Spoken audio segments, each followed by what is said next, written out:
Because of all the abuse we talked about in the last video, Google had to change and adapt to maintain its spot as the #1 search provider. And to do that, it had to clamp down hard on those who were gaming the system and penalize sites that were cheating to get to the top spot.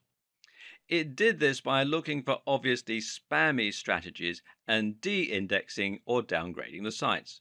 So, sites with keywords in their URL no longer enjoyed the same advantage. Sites with huge numbers of inbound links from low quality websites were de indexed. Sites caught buying links were de indexed. Sites that stuffed keywords were severely punished. Sites that had lots of backlinks with the same anchor text were treated as highly suspect, and the list goes on and on. Meanwhile, Google started to show preference towards sites that were longer, that linked out to other quality resources which previously would have hurt your SEO, and more. These changes came in the form of algorithm updates, which had recognizable animal names and which got a lot of press from the internet marketing community at the time.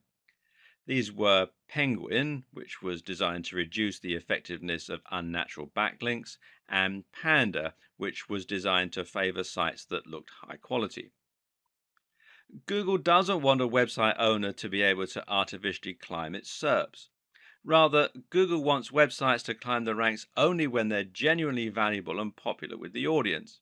It wants to see natural, organic links that you haven't paid for, and it wants to see deep, relevant, and interesting content.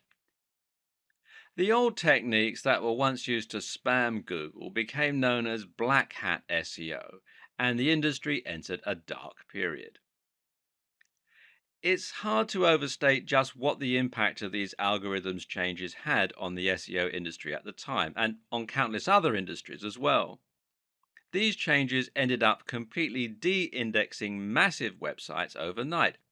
Sites that had followed conventional wisdom to get to the top spot on popular search were now completely de indexed, cutting off the vast majority of their traffic and sales. This led many to proclaim that SEO was dead, that it was no longer possible to game the system because you would be penalized for buying links or for stuffing keywords. And even if someone could break Google's new algorithm and work out a new way to game the system, it would only be a matter of time until Google changed its algorithms again. The industry as a whole was in trouble, and SEO became a dirty word. Many people felt that SEO and black hat SEO were synonymous, and more people began to turn to social media for marketing, with the likes of Facebook and Twitter massively on the rise. But was SEO really dead? Not at all. It was just going through a metamorphosis. SEO is not the techniques we use to get our sites to the top of Google. SEO is simply the objective of getting to the top of Google. Any technique you use to try to get more attention from Google could be considered SEO. So, if Google wants us to create a high quality website, then creating a high quality website becomes SEO.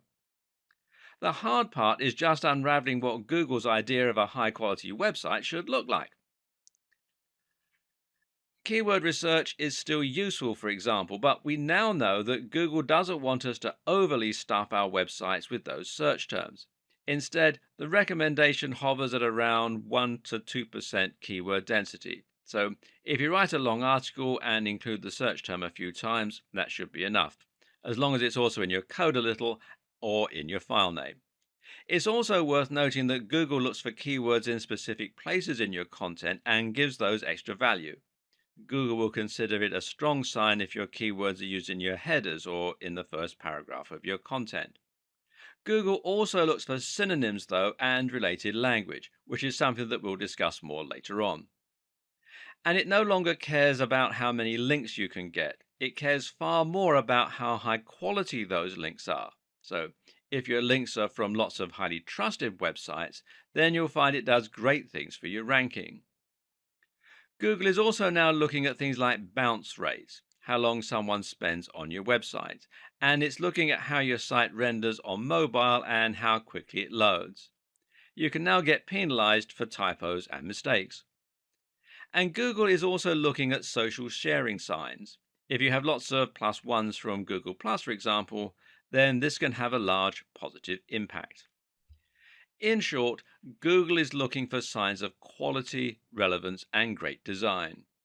At the end of the day, Google does not care about you as a content creator. You're not Google's customer.